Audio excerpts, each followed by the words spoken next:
ralentir.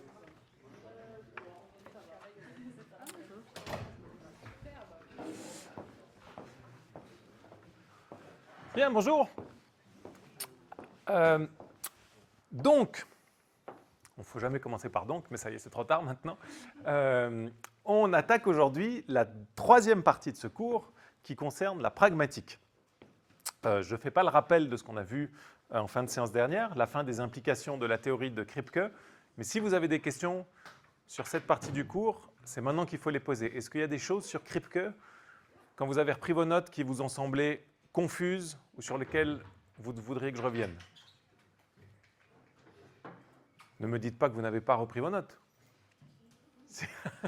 Maintenant, il ne fallait pas me le dire. OK. Vous avez toujours un forum normalement sur le site du cours. Et s'il ne l'est pas, il faudra que je le mette. Parce que lors des révisions, si vous avez des questions, utilisez ce forum. Répondez aux questions des autres et moi, j'essaierai de répondre à vos questions. Mais souvent, c'est au moment où vous reprenez le cours que vous avez des questions qui vous viennent et c'est important que vous puissiez les poser sur le site ou qu'on puisse sur le Moodle ou qu'on puisse interagir à ce moment-là. Bien. Donc, on a terminé avec cette partie sémantique et on s'intéresse maintenant à le troisième grand domaine d'étude du langage, tant en philosophie qu'en linguistique, qu'on appelle la pragmatique. Alors, qu'est-ce que c'est que la pragmatique? Eh bien, je vous disais la dernière fois, il y a au moins trois aspects de l'étude du langage qui vont maintenant surgir, qu'on a largement laissé de côté quand on s'est intéressé à la syntaxe, d'une part, et à la sémantique, d'autre part. Le premier aspect, c'est qu'on va maintenant prendre au sérieux le fait que le langage est utilisé dans un certain contexte. Donc, on a un certain nombre de ce qu'on va appeler des énonciations. Une énonciation, par contraste à un énoncé ou à une proposition, c'est quelque chose qu'on dit à un certain moment dans un certain endroit. D'accord ? Donc en sémantique, on s'intéresse aux énoncés. Ici, en pragmatique, on s'intéresse aux énonciations. Qu'est-ce qu'on entend par le contexte? Ça inclut beaucoup de choses. Ça inclut qui parle, le locuteur, à qui il parle, le destinataire. Ça inclut dans quel environnement, qu'est-ce qu'il y a autour de nous, quels objets, quelles sont les personnes autour de nous. Et ça inclut aussi les connaissances d'arrière-plan, les choses qu'on partage, qu'on a en commun. Le deuxième aspect de la pragmatique, qui va être très important pour un philosophe comme Grice notamment, c'est qu'on va s'intéresser aux intentions de ceux qui parlent. Qu'est-ce que c'est l'intention de ceux qui parlent? On va se demander qu'est-ce que tu veux dire quand tu dis ça. D'accord? Vouloir dire, même si en anglais on n'a qu'un seul mot, meaning, en français, heureusement, on a une distinction entre vouloir dire et signifier. Typiquement, on accepte que les mots, le langage a une signification canonique par lui-même, mais qu'on peut employer des mots qui ont une certaine signification en voulant dire autre chose que ce que signifient les mots. Pensez juste à l'usage ironique du langage, par exemple. Mais vous allez voir qu'il y a tout un tas de cas où ce qu'on veut dire quand on parle, ça ne correspond pas exactement à ce que signifient les mots de la phrase. Et puis le troisième aspect essentiel à cette approche pragmatique, vous voyez qu'elle est un peu une forme de pot pourri de toutes les choses qu'on a laissées de côté, c'est l'aspect actionnel du langage. Ça, c'est un point sur lequel vont insister les théoriciens des actes de langage qu'on va commencer à voir aujourd'hui, qui soulignent que quand on parle, on peut faire tout un tas de choses. On ne fait pas que d'écrire, mais on peut aussi poser des questions, donner des ordres, faire des remarques, etc. Inciter, inviter, baptiser et tout un tas d'autres actions. Bien, donc ça, c'est les trois aspects qui vont nous intéresser maintenant. Je ne reviens pas sur l'exemple que je vous ai donné la dernière fois. Et voici le plan de cette partie, troisième et dernière partie du cours. On va pour commencer, en guise de prélude, s'intéresser à une distinction importante qui a été introduite par un psychologue linguiste qui s'appelle Karl Bühler, entre trois fonctions du langage. Et vous allez voir qu'elles vont poser les bases d'un grand nombre des choses qu'on va voir ensuite. On va ensuite s'intéresser à la théorie des actes de langage avec quatre grands noms. Thomas Reid, qu'on étudiera aussi en histoire de la philosophie, Adolf Reinach, John Austin et John Searle. Et puis on terminera par la pragmatique griceenne, donc qui s'intéresse cette fois à la question de ce qu'on veut dire en langage et peut-être quand on parle, pardon, et peut-être que je reviendrai sur d'autres éléments si le temps le permet à la suite de ce cours. Bien. Alors, les trois fonctions du langage chez Bühler. Qui est Bühler pour commencer? C'est un philosophe, un linguiste, un psychologue allemand qui écrit en 1934 un livre qui s'appelle Théorie de la langue, Die Darstellungsfunction der Sprache, la fonction représentative du langage. Alors pour le localiser, et c'est un peu important, là c'est une petite parenthèse qui a trait à l'histoire de la philosophie, mais c'est quelqu'un qui se situe dans une école qui est très importante pour la philosophie du XXe siècle, qu'on appelle parfois l'école autrichienne de philosophie ou l'école brentanienne de philosophie. Est-ce que je n'ai pas mis ça là? Je ne l'ai pas mis là. Vous l'aurez ensuite. Je vous expliquerai ensuite où est Bühler. Je ferme cette petite parenthèse historique, je crois que je l'ai mis ensuite pour Reinhardt. Alors, on revient au contenu de la thèse de Bühler. Que dit Bühler? Eh bien, il dit quand on parle, il y a au moins 3 fonctions différentes du langage. Supposez que Lisa dise à Bart « Petit Papa Noël est malade ». Vous savez tous, j'espère, que Petit Papa Noël, c'est le nom du chien des Simpsons. D'accord? Donc Lisa est en train de dire à Bart « Notre chien est malade ». Dans un cas comme ça, il y a au moins 3 choses qui se passent. Il y a Lisa qui produit un énoncé, et cet énoncé représente le monde. Elle représente le fait que Petit Papa Noël est malade. C'est la première chose qui se passe, selon Bühler. La deuxième chose qui se passe, selon Bühler, c'est que quand Lisa dit ça à Bart, elle manifeste le fait qu'elle croit que Petit Papa Noël est malade. Donc non seulement elle décrit un état de choses, l'état de choses selon lequel Petit Papa Noël est malade, mais elle manifeste, elle exprime le fait qu'elle croit que cet état de choses est le cas. Ça, c'est la seconde chose qui se passe. Je vais revenir en détail sur ces 3 fonctions. Et la troisième chose qui se passe dans cette situation, c'est qu'en disant ça à Bart, eh bien Bart apprend, reçoit le signal selon lequel Petit Papa Noël est malade. C'est assez trivial, mais vous allez voir que si vous vous concentrez sur ces différentes choses-là, on va avoir des bases importantes pour comprendre la théorie des actes de langage. Alors, que sont ces 3 fonctions du langage si on reprend cet exemple? La première fonction, c'est la fonction clé pour le livre de Bühler, c'est la Darstellungsfunction, la fonction représentationnelle. En disant « Petit Papa Noël est malade », Lisa représente le fait que Petit Papa Noël est malade. L'orientation de cette fonction, c'est une orientation qui est dirigée vers le monde. Le signe représente des états de choses, il représente des objets. C'est ce que Bühler appelle un symbole. Ça, dans un sens, c'est ce qu'on a vu dans la sémantique jusqu'à maintenant. Mais il y a 2 autres fonctions qui sont essentielles au langage pour Bühler.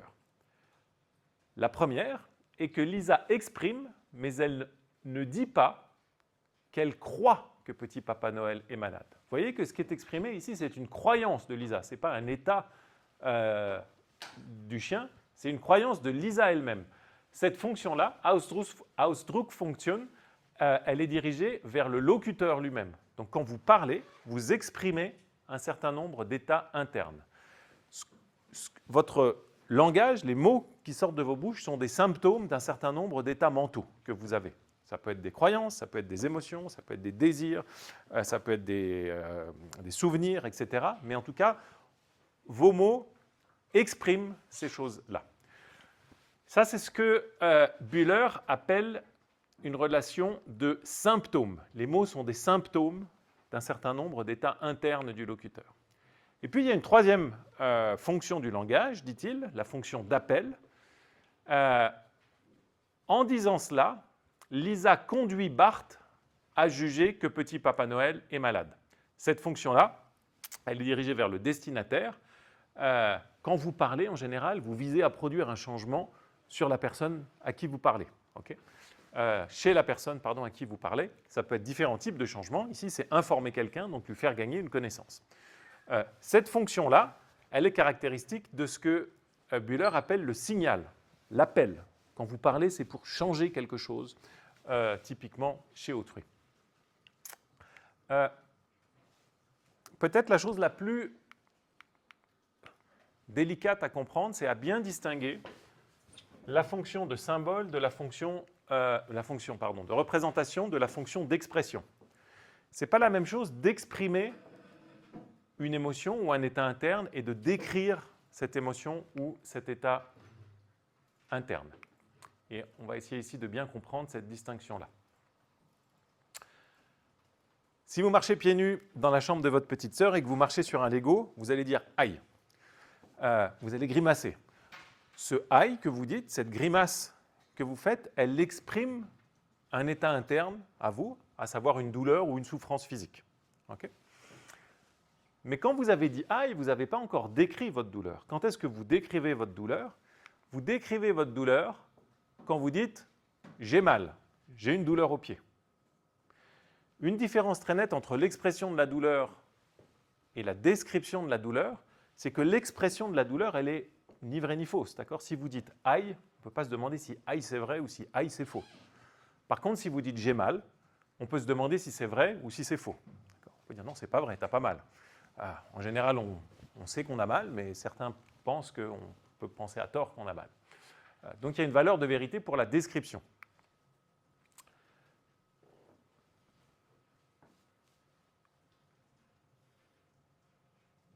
En général, quand vous décrivez un sentiment interne ou une croyance interne, mais prenons les sentiments, une douleur, vous l'exprimez également. Si vous dites « j'ai mal », vous êtes aussi en train de l'exprimer. Vous êtes aussi en train de grimacer.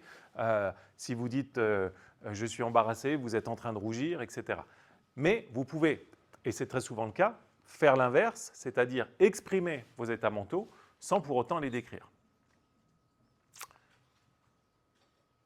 Si vous êtes professeur, ce que je vous souhaite, parce que c'est un très beau métier, vous serez parfois face à ce type, très rarement évidemment, mais parfois face à ce type d'étudiants qui expriment l'ennui, mais en général, peut-être la politesse leur interdit de décrire leur ennui. D'accord? Ils ne lèvent pas la main pour dire qu'est-ce qu'on s'ennuie ici. Mais malgré tout, leur attitude montre qu'ils s'ennuient. Okay? Ça, c'est exprimer une émotion par rapport à décrire une émotion. Okay? Vous voyez que l'expression ici, elle n'est pas linguistique, donc elle ne peut pas être vraie ou fausse. D'accord? Par contre, si vous rapportez votre état interne en disant « qu'est-ce que je m'ennuie dans ce cours ?», là, vous êtes en train de décrire votre émotion, vos états affectifs. Je fais un petit point ici pour ceux qui ont suivi le cours d'introduction à la métaéthique avec le professeur Chevary-Cossette, ou qui vont le suivre. Il y a une position célèbre en métaéthique qui remonte à un philosophe analytique qui s'appelle Heyer, mais qui est défendu aujourd'hui par d'autres philosophes contemporains, qui est développé, qui consiste à dire que quand vous utilisez des énoncés normatifs ou évaluatifs, du type « il est bon que » ou « il faut que », tout ce que vous faites, c'est que vous exprimez des émotions. Okay? Donc ces énoncés, ils sont un peu comme dire « aïe ». Si vous dites il est mauvais de tuer, de torturer les bébés phoques juste pour rigoler », apparemment, c'est un énoncé normatif qui prétend à la vérité, mais si vous êtes ailleurs, si vous êtes un expressiviste, vous dites en fait cet énoncé normatif, il ne fait qu'exprimer votre réprobation à l'égard de cette action-là. C'est comme « ouch » ou « bouh », c'est mal, « bouh, torturer les bébés phoques » ou quelque chose comme ça. Donc, cette distinction entre exprimer et décrire, elle est cruciale pour la philosophie du langage, mais aussi elle est utilisée dans différentes théories éthiques et métaéthiques.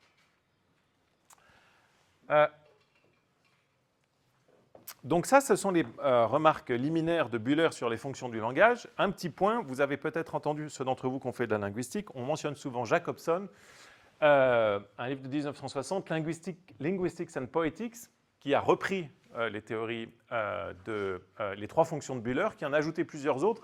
Celle dont on parle le plus souvent, c'est ce qu'il appelle la fonction phatique du langage. Il dit qu'il n'y a pas simplement les trois fonctions de Bühler, la fonction de description, la fonction d'appel et la fonction d'expression. Il y a aussi une fonction phatique. Ce qu'il appelle la fonction phatique du langage, c'est le fait de maintenir la communication entre nous. C'est typiquement ce qu'on dit quand on est dans un ascenseur. Ce n'est pas qu'on veut se communiquer quelque chose, ce n'est pas qu'on essaye de modifier le comportement d'autrui, c'est juste qu'on essaye par le langage de maintenir une forme de relation liminaire, de politesse avec autrui. Donc ça, c'est pour vous, juste pour mentionner que la théorie de Bühler a fait à une certaine influence, a été complétée par la suite. Mais ce qui nous importe ici, c'est que ces trois fonctions du langage, pour Bühler, elles sont toujours présentes dans les actes de langage. Donc quand vous parlez, vous avez toujours ces trois fonctions.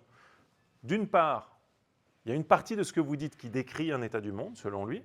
D'autre part, vous exprimez un état interne. Et enfin, vous modifiez quelque chose chez autrui, vous conduisez autrui à agir ou à changer ses états mentaux. Donc ça, c'est vrai pour les actes de langage.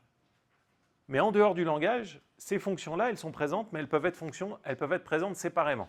Supposez par exemple que Bart, par exemple, suite à ce que lui a dit Lisa, croit maintenant que petit Papa Noël est malade. D'accord ? Donc c'est juste une croyance de Bart. Cette croyance, elle a une fonction représentationnelle. Elle représente le fait que petit Papa Noël est malade, mais d'après Bühler, elle n'a pas de fonction expressive. Une croyance, c'est un état interne, d'accord ? Donc elle n'est pas elle-même une expression de quelque chose. Elle peut être exprimée, vous pouvez exprimer votre croyance, mais elle-même, elle n'est pas une expression de quelque chose. Donc la croyance n'a pas de fonction expressive en tant qu'état mental, et elle n'a pas elle-même de fonction d'appel. Si vous ne l'exprimez pas, ben forcément, elle ne va pas conduire autrui à changer son comportement. Donc vous voyez que les états mentaux, ils ont, comme le langage, une fonction représentationnelle, mais ils n'ont pas de fonction expressive ou de fonction d'appel.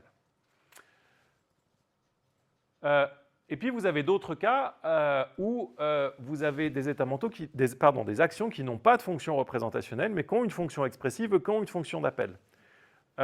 Si je tends un bonbon à Lucien, ça n'a pas de fonction représentationnelle. D'accord ? Je ne représente rien en faisant ça. Il n'y a pas de langage ici qui est impliqué, ni explicitement, ni dans ma pensée. Mais ça a une fonction expressive. Ça exprime quoi ? Ben, ça exprime que je veux que Lucien prenne le bonbon. D'accord ? Donc j'exprime ma volonté en faisant ça. Et puis, ça conduit Lucien à penser que je veux qu'il prenne le bonbon. Donc ça conduit Lucien à prendre le bonbon. Donc il y a aussi une fonction d'appel ici. Mais vous voyez que quand vous avez une fonction qui est absente, on n'est pas dans les cas d'acte de langage, d'accord ? Ni la croyance est un acte de langage, ni le fait que je tende un bonbon à Lucien est un acte de langage. Par contre, dès que je vais poser une question à Lucien ou lui dire « Est-ce que vous voulez un bonbon Lucien ?» Là, vous avez les trois fonctions qui reviennent, d'accord ? Est-ce que vous voulez un bonbon Lucien ? Bonbon, c'est représentationnel, c'est la fonction représentationnelle. Expressive, ben, ça veut dire que j'exprime le fait que je voudrais savoir si Lucien voudrait un bonbon, et ma fonction d'appel, ça veut dire que je veux que Lucien réponde à ma question. D'accord ? Donc les actes de langage ont ceci de particulier qu'ils combinent nécessairement ces trois fonctions. Donc ça, c'était juste un petit apéritif pour nous mettre sur la voie de cette théorie qui va nous occuper aujourd'hui, qu'on appelle la théorie des actes de langage. D'accord ? Donc, Bühler pose les fondements de ce qui va devenir une véritable théorie, même s'il y a différents pans de cette théorie, ou plutôt un champ d'étude, il faudrait dire. On dit théorie, mais plus concrètement, c'est un champ d'étude parce qu'il n'y a pas toujours d'accord sur comment définir ni caractériser les actes de langage, mais c'est lui qui définitivement pose les bases de cette investigation. Alors, on va revenir sur les théoriciens à proprement parler des actes de langage. Je vous l'ai dit tout à l'heure, le premier à avoir explicitement introduit les actes de langage, c'est un philosophe écossais important du sens commun, Thomas Reid. La théorie de Reid va être reprise par Adolf Reinach, un élève de Husserl, comme les Bühler. Elle va être développée par un philosophe britannique, John Austin, et développée enfin par un philosophe contemporain, mort récemment, John Searle. Donc on va voir successivement les théories de ces quatre auteurs, et vous allez voir qu'il y a une progression assez nette dans leurs approches des actes de langage.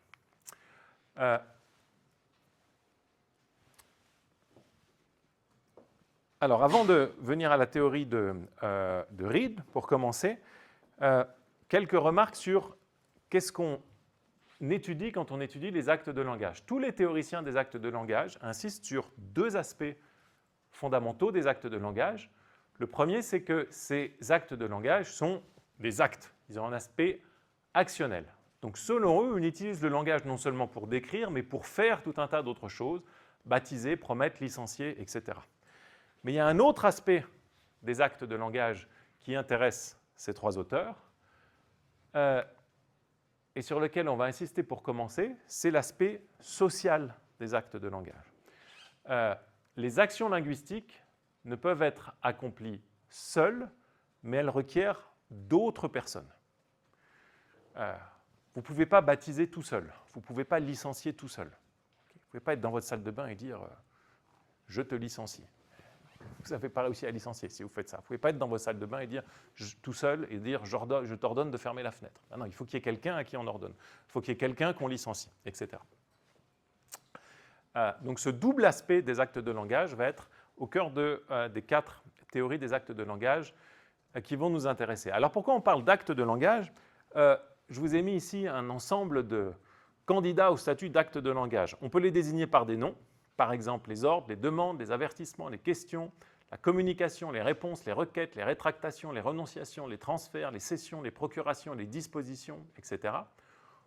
Ou plus souvent, on les exprime par des verbes.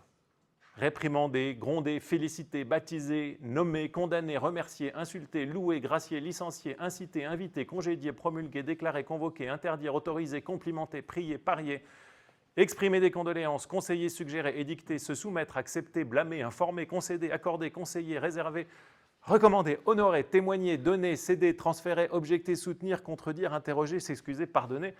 Tout ça. On veut faire une théorie de tout ça. D'accord ? Regardez ce qui est intéressant dans ces actes ici.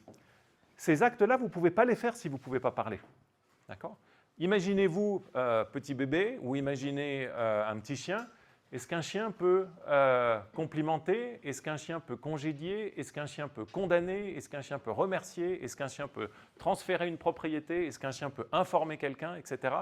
Tout ça ne marche pas. D'accord? Ça va? Donc, on veut comprendre la variété de ces actes de langage, ce qu'ils ont en commun, essayer d'avoir une théorie qui nous permet de montrer à la fois leur essence et leur distinction cruciale. Le premier théoricien, vous ai-je dit, c'est Thomas Reid. Donc c'est un philosophe du sens commun. Vous verrez quand on étudiera, ou vous avez vu quand on fera de la philosophie, l'histoire de la philosophie, que c'est un des grands critiques de David Hume. Hume qui va vers une forme de scepticisme, et Reid lui oppose une théorie du sens commun en disant si ta théorie implique qu'on ne peut pas connaître le monde extérieur, alors ta théorie est fausse, parce que moi je suis un philosophe du sens commun, et je pense qu'il y a une chose à peu près évidente, c'est qu'on peut connaître le monde extérieur et qu'il existe un monde extérieur. Donc ça ressemble, c'est un précurseur de de Moore, George Edward Moore, pardon, que vous avez étudié sans doute en épistémologie. Ce n'est pas cet aspect de la philosophie de Reid qui nous intéresse ici, mais c'est la distinction qui va être le premier à introduire entre ce qu'il appelle les actes solitaires et l'expression qui est restée après lui, les actes sociaux.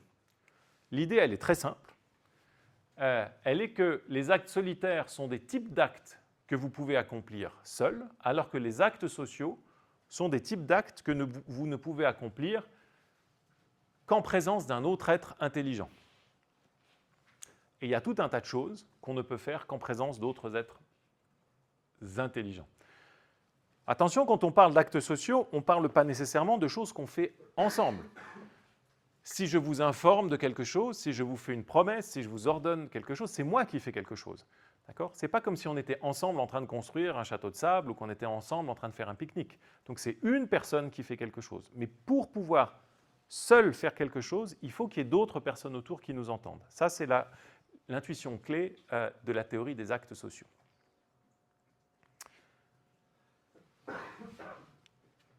Et la thèse corollaire que va introduire Thomas Reid, que reprendront Reinhardt et Searle notamment, c'est que l'expression par des mots ou par des signes, alors qu'elle est accidentelle pour les actes solitaires, les choses que vous pouvez faire seul, elle va être essentielle pour les actes sociaux. Je vous lis ce long passage de Thomas Reid. Un homme peut voir, entendre, se souvenir, juger et raisonner. Il peut délibérer, former des projets et les exécuter sans l'intervention d'un autre être intelligent. Ce sont des actes solitaires. Tout ça, vous pouvez le faire tout seul. Mais lorsqu'il pose une question pour s'informer, lorsqu'il témoigne d'un fait, lorsqu'il donne un ordre à son serviteur, lorsqu'il fait une promesse ou conclut un contrat, ce sont là des actes sociaux de l'esprit qui ne peuvent avoir d'existence sans l'intervention d'un autre être intelligent qui y joue un rôle. Entre les opérations de l'esprit que, faute d'un nom plus propre, j'ai appelé solitaire et celles que j'ai appelées sociales, il y a cette distinction très remarquable que dans les solitaires, leur expression par des mots ou par tout autre signe sensible est accidentelle. Elles peuvent exister et être complètes sans être exprimées, sans être connues d'aucune autre personne. Mais dans les opérations sociales, l'expression est essentielle. Elles ne peuvent exister sans être exprimées par des mots ou des signes et connues de l'autre partie. Donc vous voyez l'idée de Reed ici, c'est de dire, vous ne pouvez pas donner un ordre si la personne à laquelle vous donnez l'ordre n'est pas présente, d'une part, et si elle ne connaît ou si elle ne comprend pas l'ordre. Okay. Donc si je veux donner un ordre à Léonie, et que Léonie, elle a ses écouteurs, comment on appelle ça, qui a noise cancelling maintenant, qu'elle ne m'entend pas du tout, elle a beau être là, et je lui dis, Léonie, fermez la fenêtre, fermez la fenêtre, fermez la fenêtre. Elle ne m'entend pas, je n'ai pas donné d'ordre encore. À partir du moment où vous enlevez vos écouteurs, où vous m'entendez et où vous comprenez ce que je vous dis, là seulement j'ai donné un ordre. Ça, c'est la thèse de Reed. D'accord ? C'est pareil si je dis à Léonie de fermer la fenêtre dans une langue qu'elle ne comprend pas. À ce moment-là, elle m'entend, mais elle ne me comprend toujours pas, donc je ne vous ai toujours pas donné un ordre. Pour que je puisse donner un ordre, il faut que la personne non seulement l'entende, mais le comprenne. D'accord ? Ça, c'est la condition clé. Et c'est ça qui conduit Reed à dire, eh ben, vous ne pouvez pas donner un ordre dans votre tête. Vous êtes obligé de l'exprimer, l'ordre. D'accord ? Si je pense très fort, je viens de penser très fort, Léonie, fermez la fenêtre, mais vous voyez bien que je n'ai pas donné un ordre. D'accord ? Parce que je n'ai pas exprimé l'ordre en question. Donc, les actes de langage, parce qu'ils doivent être entendus et compris par leur destinataire, forcément ont une manifestation externe. Vous avez plein d'autres actes linguistiques que vous pouvez faire de façon interne. Vous pouvez penser en termes linguistiques. Beaucoup pensent, par exemple, qu'on ne peut pas penser sans langage. D'accord ? Si je vous dis, vous avez tout un tas de souvenirs qui sont uniquement des souvenirs propositionnels. Tout ce que vous savez sur l'histoire de France, ou de Suisse, ou d'Europe, par exemple. Ben, tout ça, c'est des choses que vous connaissez uniquement de manière propositionnelle. En général, vous n'avez pas assisté à la Révolution, etc. Et c'est donc des choses que vous pouvez mobiliser grâce à un langage interne. Mais là, le langage dont on parle ici, c'est un langage qui est essentiellement tel qu'il doit être exprimé. Bien. Donc ça, c'est la théorie, enfin, ce n'est pas la théorie, c'est l'intuition centrale de Reed qui va beaucoup marquer ce philosophe, mort très jeune,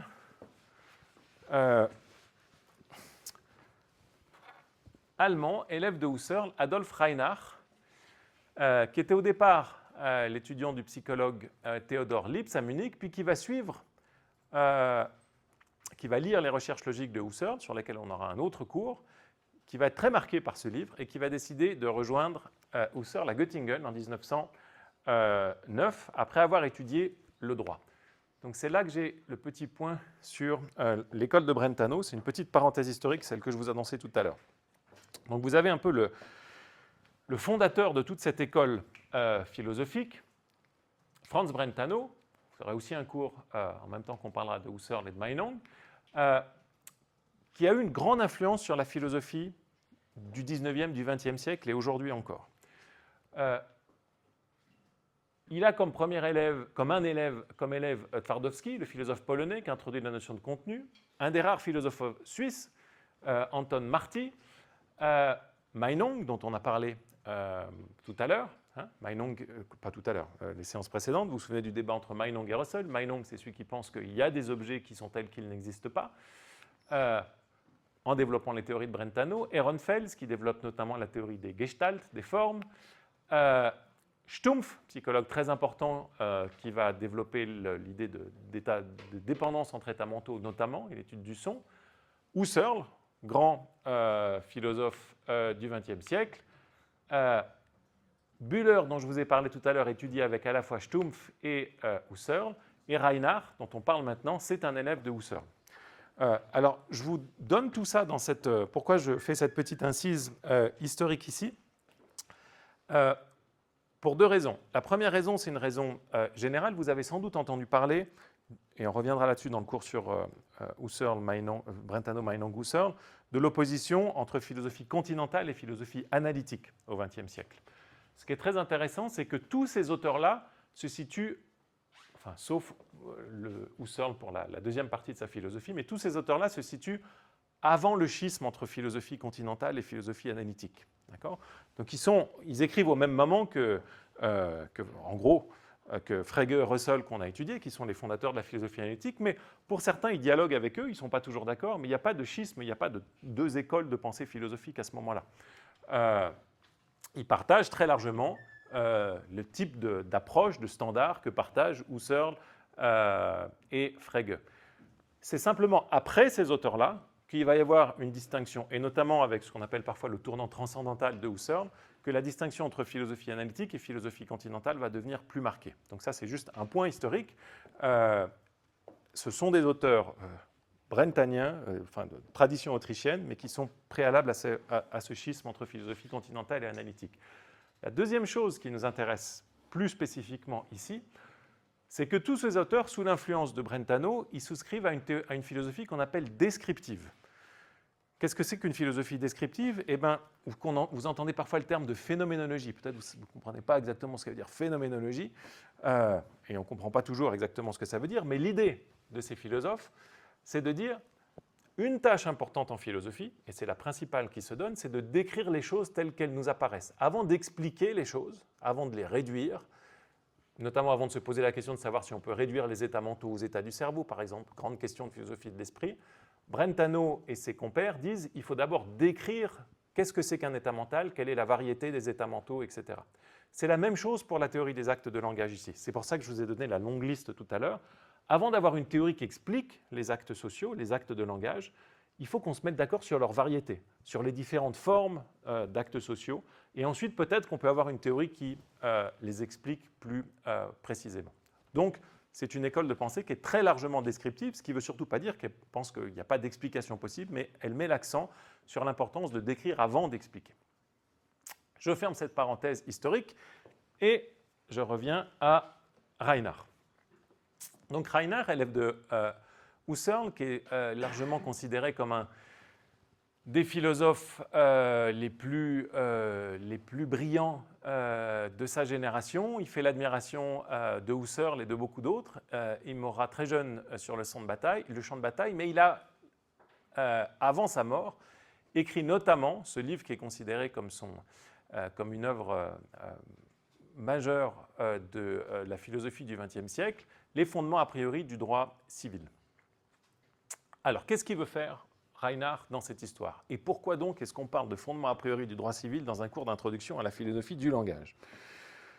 Le projet de Reinhard, au départ, il n'a rien à voir avec ce qui nous occupe dans ce cours. Il veut montrer qu'il existe des vérités synthétiques a priori au sujet du droit, indépendamment du droit positif. Qu'est-ce que ça veut dire cette histoire? Quand vous étudiez le droit, ou quand vous vous demandez ce que c'est que le droit, vous pouvez vous dire, pour savoir ce que c'est que le droit, il faut regarder les différents codes juridiques qui ont été écrits. Il faut regarder le droit suisse, il faut regarder le droit européen, etc. Donc il n'y a pas de vérité a priori au sujet du droit. Ce que c'est que le droit, ça va dépendre des différents codes juridiques qui sont adoptés, ce qu'on appelle le droit positif. Et Reinhard s'inscrit en faux contre cette idée a priori intuitive. Il dit au début, d'emblée dans son livre, le droit positif, c'est-à-dire les différents codes juridiques que vous étudiez si vous faites du droit, ne crée pas les concepts qui s'y trouvent, mais il les emprunte à un droit qui est plus fondamental, un droit prélégal. On a déjà, avant les droits positifs, un certain nombre de concepts juridiques qui sont des concepts juridiques a priori. Que sont ces concepts juridiques a priori? Typiquement, le concept de droit, avoir une obligation. Qu'est-ce que c'est qu'un contrat? Qu'est-ce que c'est qu'une promesse? Qu'est-ce que c'est qu'un ordre? Etc. Toutes ces choses-là, dit Reinhard, sont des choses qui existent avant le droit. Okay? Le droit positif reprend ces concepts qui lui préexistent et puis il les formalise, il les met dans un code. Mais il y avait des promesses, il y avait des obligations avant le droit juridique. Ça, c'est l'idée générale de Reinhard. Et vous commencez à entrevoir pourquoi ce projet-là est lié à notre philosophie des actes de langage. Parce qu'une grande partie de cet ouvrage de Reinhard va être de dire il y a tout un tas d'actes de langage qui sont tels qu'ils modifient les obligations et les droits juridiques dans lesquels on se trouve. Et l'exemple canonique de Reinhard, c'est la promesse. Si je promets à Gilles de lui donner un bonbon à la fin du cours, juste par cet acte de langage, j'ai juste énoncé quelques mots. Je vous promets, Gilles, de vous donner un bonbon à la fin du cours. Juste par cet acte de langage, j'ai créé chez Gilles un droit, une prétention, jusqu'à ce que je lui donne le bonbon maintenant. Il a un droit à un bonbon de ma part à la fin du cours. Et j'ai créé chez moi une obligation. J'ai maintenant l'obligation de lui donner un bonbon à la fin du cours. D'accord ? Donc juste en parlant, j'ai modifié ce qu'on appelle parfois l'espace, le paysage normatif. J'ai créé une obligation. Et vous voyez que l'obligation que j'ai créée chez moi, elle survit à mon acte de langage. J'ai fini ma promesse, mais je suis toujours tenu de donner ce bonbon après à Gilles. Et Gilles a toujours le droit à ce bonbon de ma part après ma promesse. Donc, il y a un certain nombre d'actes de langage qui modifient le paysage juridique. D'accord ? Et c'est pour comprendre ces actes de langage-là que Reinhardt va développer tout un tas d'observations, de descriptions très précises de la variété des actes de langage. D'accord ? Donc, vous voyez le cheminement. Son idée générale, c'est de dire il y a tout un tas de concepts juridiques qui existent avant le droit positif, avant les codes écrits dans les manuels, s'ils sont écrits, ou le droit coutumier. Je veux décrire ça, et pour décrire ces choses-là, je dois m'intéresser notamment aux actes de langage, parce que ça fait partie des choses par lesquelles on introduit un certain nombre d'obligations, d'interdictions, etc. Oui, donc la citation que je vous ai mentionnée de mémoire, le droit positif trouve les concepts qu'il utilise, il ne les crée en aucun cas. Donc avant qu'il y ait des codes juridiques, il y a déjà des obligations, des interdictions, des contrats, etc. Et ce que fait le droit positif, c'est qu'il utilise ça pour les formaliser en un corpus structuré. L'exemple paradigmatique, la promesse, elle génère par nature une obligation pour le promettant et une prétention pour son destinataire. Et donc, c'est ainsi qu'il est conduit à développer sa théorie des actes sociaux. Bien, donc ça, c'est le programme, le projet. Première chose que va faire Reinhardt, c'est qu'il va dire, on veut développer et comprendre ce que sont que les actes sociaux, on va se reculer, on va dire quels sont les différents types d'actes en général. Un acte, c'est quelque chose qu'on fait. Alors lui, c'est même encore plus large que ça, parce qu'il dit, puis on ne va pas s'attarder là-dessus, mais il reprend à Brentano son usage un peu bizarre de la notion d'acte. Pour lui, il y a des actes non spontanés, des choses qu'on ne fait pas nous-mêmes mais qui nous arrivent, comme le remords, la haine, la joie, la croyance. Tout ça, c'est des actes dont le sujet n'est pas l'initiateur. Alors c'est un peu bizarre de parler d'actes dans ces cas-là, je pense en tout cas, mais il reprend un jargon brentanien ici. Ce n'est pas très grave, parce que ce qui nous intéresse, c'est ce qu'on appelle les actes spontanés. Les choses que nous faisons, d'accord ? Les choses qui ont leur origine en nous. Pas les choses qui nous arrivent, mais les choses que nous faisons. Et là, Reinhardt va distinguer d'un côté les actes spontanés qui sont purement externes, embrasser quelqu'un, sauter, cuisiner, allumer la lumière, pincer, des actes qui ne sont pas purement externes.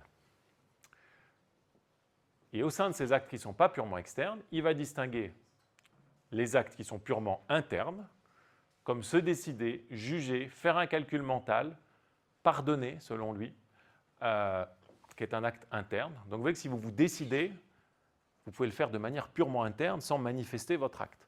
Si vous jugez que quelque chose est le cas, vous pouvez le faire de manière purement interne. Si vous faites un calcul mental, vous pouvez le faire de manière purement interne. Ça ne veut pas dire que vous n'allez pas l'exprimer, que pendant que vous faites votre calcul mental, vous n'allez pas avoir vos sourcils qui se froncent un peu, vous n'allez pas avoir vos doigts qui bougent, mais en tout cas, l'acte lui-même, par nature, il ne dépend pas de ces manifestations externes. Et puis si vous pardonnez quelqu'un, c'est également un acte qui est purement interne. Je fais une petite parenthèse sur le pardon, parce qu'il y a toute une philosophie du pardon et de ce type d'état qui se développe aujourd'hui. Et une question intéressante, c'est de savoir, quand vous pardonnez quelqu'un, si c'est quelque chose de purement interne, vous avez au moins un sens de l'usage de pardonner qui correspond à ce que dit Reinhardt ici. Si je pardonne Justine, parce que qu'est-ce que vous m'avez fait, Justine? Vous m'avez pas donné de bonbons. Okay. Donc je vous en voulais beaucoup. Finalement, je vous pardonne. Qu'est-ce que je veux dire? Qu'est-ce que je peux vouloir dire? En un sens, je peux vouloir dire, mais je vous en veux plus. Okay, j'ai plus de ressentiment vis-à-vis de vous. Donc pardonner, c'est la fin d'un état de ressentiment ou de déception, etc. Donc ça peut être le pardon dans le sens interne. Mais il y a aussi un pardon dans un sens qui n'est pas purement externe, qui serait plutôt les actes sociaux, dont je vais parler dans un instant, qui est de dire, pardonner, c'est dire quelque chose. C'est non simplement arrêter d'en vouloir à Justine parce qu'elle ne m'a pas donné de bonbons, mais c'est vous dire explicitement, Justine, c'est bon, je vous pardonne. C'est fait derrière nous cette histoire de bonbons. Maintenant, on peut passer à autre chose. D'accord ? Et vous voyez que le pardon, dans ce sens-là, c'est un acte social. J'espère pas embrouiller les choses en mentionnant ça, mais c'est juste, à mon avis, c'est utile parce que ça vous permet de voir en quoi la distinction entre les actes purement internes et les actes qui sont non purement externes, mais qui ne sont pas purement internes, est intéressante. Qu'est-ce que c'est que ces actes qui ne sont pas purement externes et qui sont purement internes? Ben, c'est précisément ce que Reinhardt va appeler les actes sociaux. Ils sont partiellement internes, au pluriel, pardon, et partiellement externes. Oui, Valentin. Mais si Justine, elle vous promet ses bonbons, Ouais. elle ne vous les donne pas, et vous êtes fâché, mais ensuite elle meurt et vous lui pardonnez après, vous ne pourrez jamais lui dire, est-ce que c'est... Ouais, c'est un bon point. Donc ça marche bien si le pardon, c'est purement un état interne. D'accord. Si le pardon est purement un état interne, je peux cesser d'en vouloir à quelqu'un qui est mort. D'accord. Et puis ça arrive souvent d'ailleurs. Enfin, le décès de quelqu'un va généralement de pair avec une forme de pardon. Pas toujours, mais c'est souvent le cas. Mais ce qui ne marche pas, c'est si vous pensez que le pardon est un acte social. Okay. Donc, si Justine meurt, je peux lui pardonner dans le sens ne plus lui en vouloir, mais je ne peux plus lui pardonner dans le sens faire devant elle l'acte de langage et lui dire « Justine, je vous pardonne, c'est derrière nous cette histoire de bonbons ». De la même façon que je ne peux plus rien promettre, ordonner, demander, concéder à Justine. D'accord. Donc Justine, vous n'êtes plus là, excusez-nous, c'est Valentin qui vous a tué, c'est pas moi. Donc Justine est morte, on ne peut plus rien demander à Justine, c'est trivial, d'accord. Pour demander quelque chose à quelqu'un, il faut que la personne soit là et qu'elle puisse entendre. Mais ça montre ce que c'est qu'un acte social. C'est que pour demander quelque chose à quelqu'un, pour ordonner quelque chose à quelqu'un, pour concéder quelque chose à quelqu'un, il faut que cette personne soit là, qu'elle entende et qu'elle comprenne. Ok. Ça, Ouais. peut être la même personne, par exemple, je me promets de faire ça, ou bien... Ah. Alors ça, c'est une bonne question. C'est aussi une question qui est très discutée en philosophie contemporaine. Pour Reinhardt, la réponse, elle est clairement non. On ne peut pas se promettre, on ne peut pas se concéder quelque chose, on ne peut pas s'ordonner quelque chose.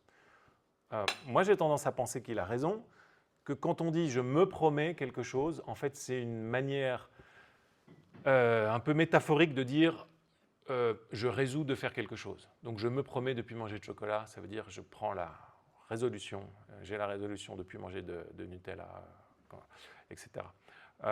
Mais certains disent qu'on peut avoir des actes sociaux dirigés envers soi-même. Donc on peut faire des actes sociaux seul dans sa salle de bain pour autant qu'on se les adresse à soi-même. Okay.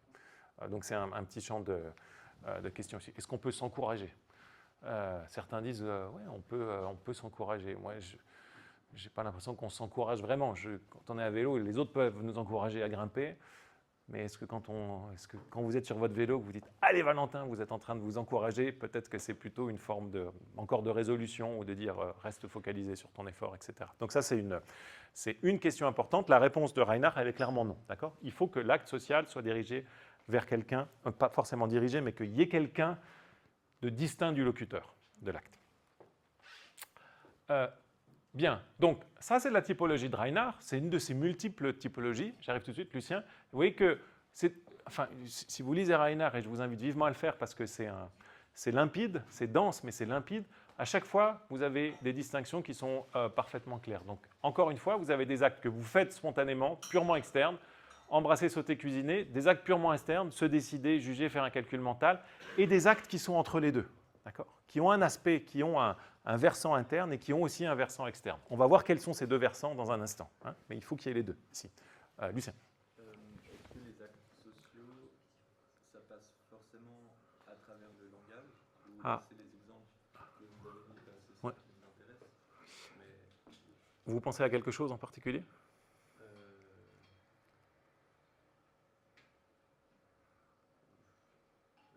sais pas, une poignée de main. Ouais. Très bien. Donc, est-ce que les actes sociaux passent forcément à travers le langage? Il peut y avoir il peut, semble-t-il, y avoir des actes sociaux qui ne passent pas par le langage. Genre, on se serre la main pour conclure un contrat. Ou si je vous dis, si dans les 3 secondes qui suivent, vous vous taisez tous, vous me promettez de me léguer votre fortune. Merci beaucoup. Vous venez de promettre de me léguer. Vous voyez que vous pouvez donner des conditions telles que des actions ou des absences d'actions comptent pour des actes sociaux. La question importante maintenant, c'est de savoir si le silence dans mon exemple précédent ou la poignée de main sont des choses linguistiques ou pas. Et là, c'est une question qu'on n'a pas traitée dans ce cours, c'est de savoir qu'est-ce que c'est qui compte comme linguistique ou pas. Et là, on peut penser qu'il y a quelque chose il y a au moins une des conditions du langage qui est satisfaite ici, c'est qu'il y a une forme de rapport de représentation, compter pour, serrer la main, ça compte pour accepter le contrat, vous taire, ça compte pour le fait que vous me léguiez votre fortune, et d'autre part que cette relation de compter pour est quelque chose d'arbitraire comme le langage, d'accord ? Ce n'est pas juste une relation de causale, une relation de ressemblance, mais il faut qu'il y ait une forme de convention dans le sens un accord arbitraire sur ce que signifie serrer une main ou se taire dans ce contexte. Okay. Donc la réponse, pour faire simple, c'est que la forme canonique des actes de langage, elle prend la forme de mots qui sortent d'une bouche, mais il y a tout un tas d'actes de langage qui peuvent prendre d'autres formes, voter en levant la main par exemple, vous taire quand je vous ai dit ça, ou se serrer la main. Et la question c'est de savoir est-ce que ces autres formes gestuelles d'actes de langage doivent compter comme linguistiques ou pas. Et ce n'est pas si évident que non. Peut-être qu'il y a des formes linguistiques on peut parler en bougeant les mains de la même façon qu'on peut parler en produisant des mots par sa bouche. Bien. Voici ce que dit Reinhardt qui synthétise ce que je vous ai présenté dans cet arbre. L'acte de se décider est un acte interne. Il peut être réalisé sans être annoncé ou sans nécessiter une telle annonce. Certes, on peut manifester sa décision par sa mine ou par ses gestes. Je peux également la communiquer, en faire part à d'autres, si je le veux. Pour autant, ces manifestations ne sont évidemment pas nécessaires ni essentielles à l'acte. La décision peut se conclure de manière purement interne. Elle peut rester en soi sans manifestation extérieure d'aucune sorte. On voit immédiatement qu'il en va tout autrement d'autres actes spontanés. Un ordre, une requête ou autre ne peuvent être accomplis de manière purement interne. Donc vous voyez qu'il y a un point important ici sur lequel je n'ai peut-être pas assez insisté, c'est que ce qui intéresse Reinhardt, c'est de savoir si c'est possible qu'on accomplisse tel ou tel acte de manière interne ou pas. Il se peut qu'il y ait des décisions qui soient internes, mais où je manifeste d'une certaine manière ma décision. Okay. Donc je suis en train de réfléchir sur savoir si je vais aller manger le Nutella qui est là. Vous me voyez réfléchir comme ça, puis tout d'un coup vous me voyez faire ça. Puis bon, ben voilà, il a décidé qu'il allait aller manger. Donc j'ai manifesté ma décision. Mais ce n'est pas essentiel à ma décision que je l'ai manifestée. D'accord ? Dans le sens, ce n'est pas nécessaire. J'aurais pu prendre cette décision sans la manifester. Tandis que ce qui est propre aux actes sociaux, c'est que vous ne pouvez pas faire une promesse si la personne à qui vous faites la promesse n'est pas là. Ça, c'est la thèse de Reinhardt et n'entend pas la promesse. Est-ce que c'est clair pour tout le monde, ça ? Oui. Donc, première distinction sur laquelle on revient pour creuser un peu la théorie de Reinhardt. Qu'est-ce que sont les actes sociaux ? C'est une catégorie d'actes spontanés, à savoir les actes spontanés qui nécessitent d'être perçus par autrui. Alors vous vous souvenez que Reid disait quelque chose de très proche, il disait les actes sociaux, ils doivent être perçus par autrui, et donc forcément les actes sociaux, ils doivent être exprimés. Ils doivent passer par des signaux visibles, des signaux physiques, d'un son ou écrit, visuel ou peu importe, d'accord ? Ou tactile, mais il doit y avoir quelque chose de perceptible. Pourquoi ? Parce que pour que vous compreniez ce que je dis, il faut bien que vous l'entendiez. D'accord ? Reinhardt dit oui, c'est presque juste, mais il a une petite réserve par rapport à Reid. Il dit c'est vrai, mais ce n'est pas essentiel aux actes sociaux d'être exprimés. Ça veut dire quoi ? Ce n'est pas essentiel, ce n'est pas dans leur nature d'être exprimés. Pourquoi ? Dit-il, parce que imaginez une communauté d'anges qui se comprennent, qui lisent dans la pensée les uns des autres sans avoir besoin de s'exprimer. Et là, je peux juste, si c'est le cas, donner un ordre à Noémie de fermer la fenêtre, juste comme ça. Là, j'ai donné un ordre, et Noémie, elle lit dans ma pensée, je n'ai rien exprimé, et malgré tout, j'ai donné un ordre. Okay ? Ce n'est pas très important, on n'est pas des anges, mais c'est juste pour comprendre que, à l'arrivée, le fait que l'acte social s'exprime physiquement est juste une contingence due à notre constitution, le fait qu'on ne puisse pas accéder directement à la pensée d'autrui. Mais si on pouvait accéder directement à la pensée d'autrui, alors on pourrait se donner des ordres, se faire des promesses, se transmettre notre héritage directement, sans passer par des manifestations physiques. D'accord ? Donc la manifestation physique, elle est, étant donné ce que nous sommes, nécessaire, mais elle ne fait pas partie de la nature même des actes sociaux, puisque des anges pourraient promettre sans manifester physiquement leurs promesses. Un petit détail, mais qui aide à bien comprendre. Reinhardt est très sensible à la notion d'essence. Alors on en reparlera quand on fera de la métaphysique, mais qu'est-ce qu'on entend par essence en philosophie ? Quand vous entendez essence, pensez toujours à définition. Ceux qui croient que les choses ont des essences, ils pensent que les choses ont des définitions réelles. Ils pensent que quand on se demande ce que c'est que l'essence de la table, il y a quelque chose que la table est par opposition à d'autres choses. Quand on demande ce que c'est que l'essence d'une promesse, on veut savoir ce que c'est que la promesse. On pense à... Et donc, ce que c'est en soi, l'essence, ça implique notamment que les choses ne pourraient pas être autrement qu'elles sont. Une promesse ne pourrait pas ne pas être un acte... Une promesse ne pourrait pas ne pas être un acte social. Une promesse ne pourrait pas être un canard, par exemple. Ça ne serait plus une promesse si c'était un canard. Bien. Donc, il y a des actes spontanés qui ne sont pas des actes sociaux, comme je vous le disais, c'est une redite, pardon.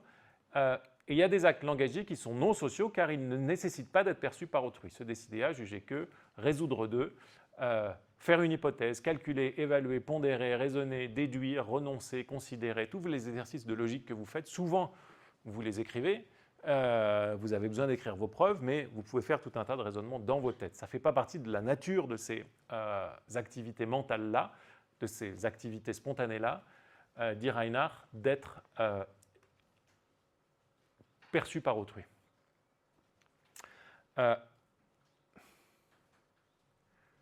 Et puis vous avez, dit-il, et on va creuser un petit peu ça maintenant, vous avez des actes spontanés ou des états mentaux qui impliquent autrui, mais qui ne nécessitent pas d'être perçus par autrui.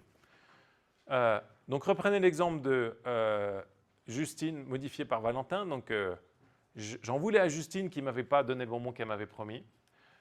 Justine est morte entre-temps, mais je lui pardonne, je cesse de lui en vouloir. Okay.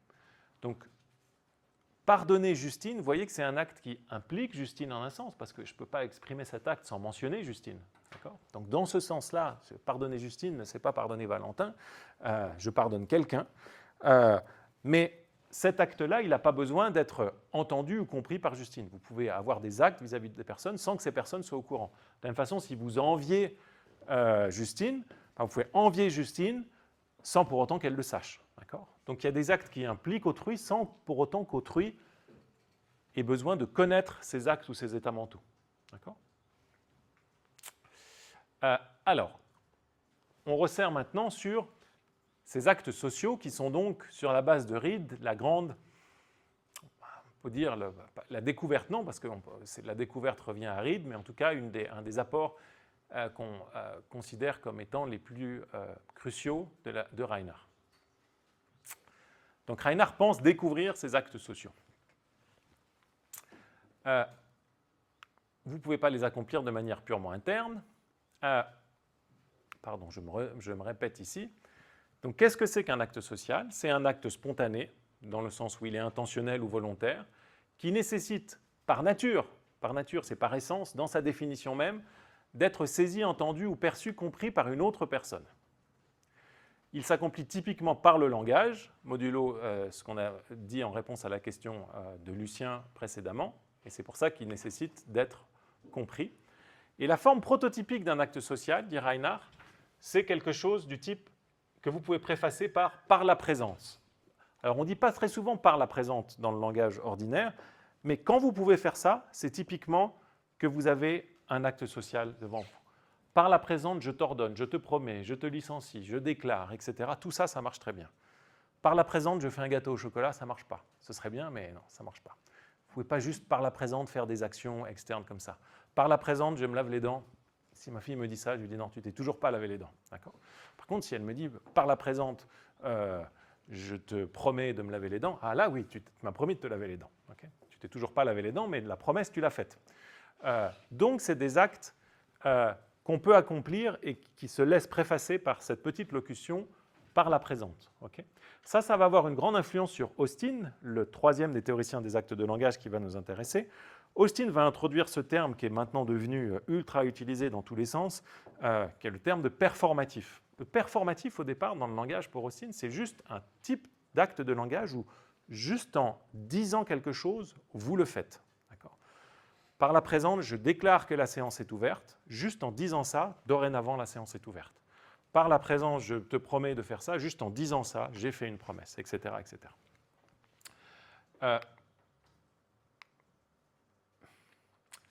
Donc voici le passage où Reinhardt définit explicitement les actes sociaux. Nous appellerons les actes spontanés nécessitant une perception d'autrui les actes sociaux. Que tous les actes impliquant autrui ne sont pas des actes nécessitant une perception, nous l'avons vu avec l'exemple du pardon. Donc le pardon dans le sens d'un acte interne, d'accord? Vous pouvez pardonner quelqu'un qui n'est pas là ou qui est décédé. Nous verrons plus loin, et là ça va être, vous allez vous creuser un peu pour trouver un exemple, nous verrons plus loin que tous les actes nécessitant une perception d'autrui ne sont pas des actes impliquant autrui. C'est pourtant d'après la nécessité de cette perception que l'on définira le concept d'acte social. Alors qu'est-ce que Reinhardt est en train de dire là? Il est en train de dire que tous les actes sociaux nécessitent d'être entendus par autrui, mais il y a des actes sociaux qui, tout en nécessitant d'être entendus par autrui, n'impliquent pas autrui. Est-ce que vous voyez qu'est-ce qu'il peut vouloir dire quand il dit ça? Est-ce que vous pouvez penser à des actes sociaux qui n'impliquent pas autrui, même s'ils nécessitent d'être entendus par autrui?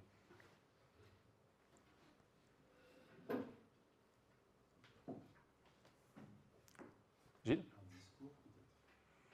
Ah, c'est bien, un discours. Donc si je fais un discours, je peux répéter mon discours tout seul dans ma salle de bain, mais je ne peux pas discourir sans être entendu. D'accord? Et pourtant, mon discours, ce n'est pas directement un discours qui implique autrui de la même façon que si je dis à Gilles, je vous promets ou je vous ordonne de faire quelque chose, ça implique Gilles. Fait que dans je vous ordonne, il y a vous ordonne. Okay? Donc il y a des actes sociaux, dit Reinhardt. Tous les actes sociaux nécessitent d'être entendus par autrui, mais dans les actes sociaux, vous avez des actes qui sont directement adressés à quelqu'un, la promesse, l'ordre, le pardon dans le sens de l'acte social et beaucoup d'autres. Mais vous avez aussi des actes sociaux, et je vais vous donner un exemple, il y en a d'autres, peut-être j'en trouverai d'autres après, le discours, qui, même s'ils nécessitent d'être entendus par autrui, ne sont pas dirigés vers autrui. Là, vous allez dire, on coupe les cheveux en quatre, mais c'est pour ça que je vous ai mentionné l'aspect descriptif de ces philosophes au départ, de cette école brentanienne. Pour Reinhardt, c'est très important de ne pas négliger la variété des actes sociaux. Parce que tout ça, c'est des descriptions, mais si vous faites mal les descriptions, après, votre théorie elle va rater des distinctions importantes. D'accord ? Donc Reinhardt, comme Austin, sont des philosophes descriptifs qui viennent de traditions différentes. Austin, on verra, il vient de la tradition du langage ordinaire, Wittgenstein en gros, si vous voulez. Mais ils partagent cet impératif de ne pas rater des différences importantes. Alors, là, la différence importante, elle est entre deux types d'actes sociaux. Des actes, donc, qui doivent nécessairement être entendus par autrui. Tous les actes qui doivent nécessairement être entendus par autrui n'impliquent pas, ne s'adressent pas ou ne font pas référence à un autre individu, dit Reinhardt. La promesse, elle implique autrui. Pourquoi ? Parce que quand vous promettez toujours quelque chose à quelqu'un. Mais un acte qu'intéresse beaucoup Reinhardt et qui est important pour le droit, c'est l'acte de renonciation. Qu'est-ce que c'est la renonciation ? Eh bien, si je promets un bonbon à Justine... Attends, non, je vais garder mon exemple. Vous, Justine, vous êtes dans le pardon. C'est vous, Gilles, le bonbon. Je vous donnerai aussi un bonbon, Justine, ne vous fâchez pas. Donc, je promets un bonbon à Gilles. Gilles, vous avez maintenant le droit à un bonbon de ma part. Okay. Une loi essentielle, dit Reinhardt, c'est quand vous avez le droit à quelque chose, le droit, on appelle ça la prétention, les droits à, donc le droit à ce que quelqu'un d'autre fasse quelque chose pour vous, vous pouvez toujours renoncer à ce droit. Okay.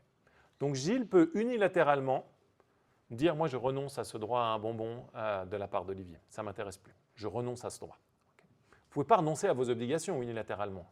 Moi j'ai une obligation de payer un bonbon à Gilles, d'offrir un bonbon à Gilles, je ne peux pas juste, après avoir promis à Gilles, je dis « ah ben, je renonce à mon obligation Gilles ». Il va dire « ben non, vous m'avez promis, vous ne pouvez pas renoncer à votre obligation. Par contre, un droit, on peut renoncer à ce droit. » Donc, je promets un bonbon à Gilles. Gilles, en vertu de ma promesse, a le droit à ce que je lui donne un bonbon. Et puis, magnanime, il me dit « non, mais il n'a plus de bonbons, je vois bien qu'il est embêté, il voit que Justine va être jalouse, donc je vais lui faciliter les choses, ou peut-être juste parce qu'il n'aime pas les bonbons. » Il dit « vous inquiétez pas, je renonce à mon droit à un bonbon. » Cette renonciation, dit Reinhardt, évidemment, en un sens, elle me concerne, parce que elle concerne un droit, une obligation que j'avais. Mais l'acte de renoncer, Gilles ne renonce pas à Olivier Massin. Gilles renonce, il faut que je l'entende, et il faut que d'autres personnes l'entendent, mais Gilles renonce seul à son droit à un bonbon. Okay. Donc, avec la forme de l'expression « renoncer à un droit à quelqu'un », elle est complètement mal formée. D'accord ? Vous promettez à quelqu'un, mais vous ne renoncez pas à quelqu'un. Est-ce que vous avez... Oui, Léonie.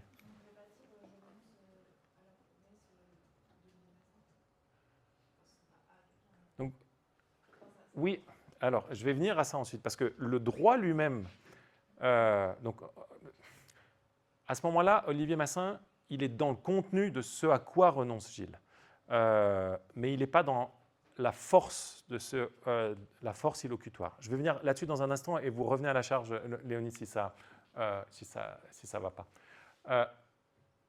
Ah pardon, j'aurais dû mettre ça avant. J'accepte par la présente. La fonction spécifique du par la présente ne doit pas être négligée.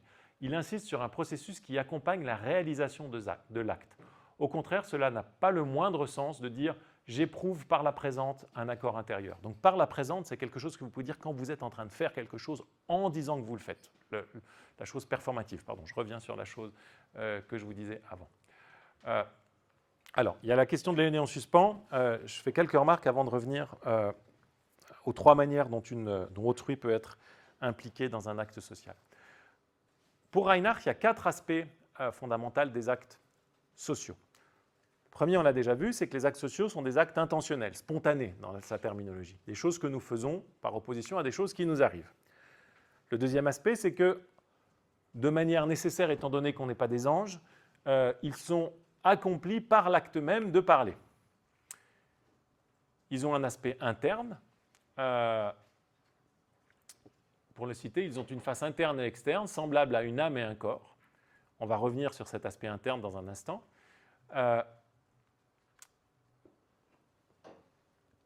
Et en relation avec le premier aspect, c'est l'aspect externe des actes sociaux qui est intentionnel sans eux. L'aspect interne ne l'est pas. Par ailleurs,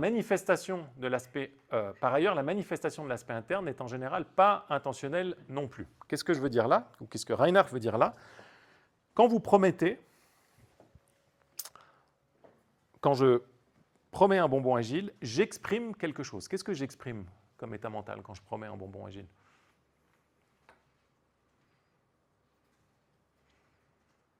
Comme état mental? Oui, comme état mental.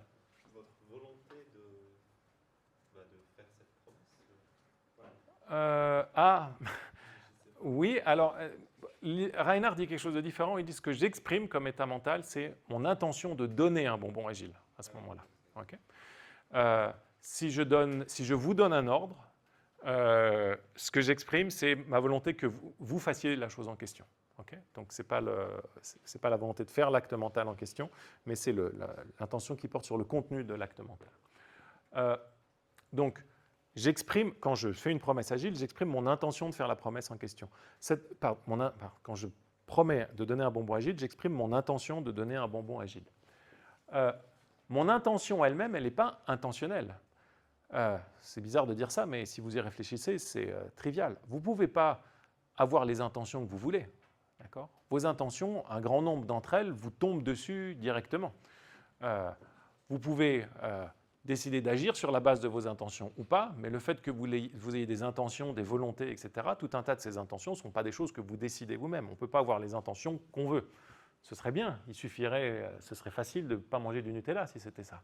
Il suffirait de dire, bon ben voilà, je décide de ne plus avoir cette intention. Donc il y a tout un tas d'intentions ou de motivations dans le sens large qu'on a sans les décider.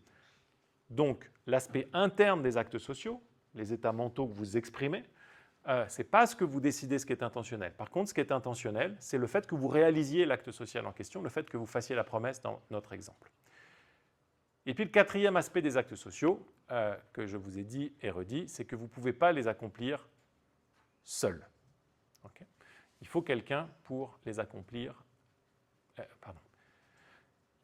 Il faut qu'il y ait quelqu'un pour les entendre. Ce peut être vous seul qui les accomplissez, mais vous ne pouvez pas les accomplir seul. Quelqu'un doit être là pour les entendre. Alors, j'introduis maintenant une distinction qui va jouer un rôle central dans toute la théorie des actes sociaux, chez Austin et chez Searle ensuite, et qui est déjà chez Reinhardt, c'est la distinction entre les actes sociaux et leur contenu.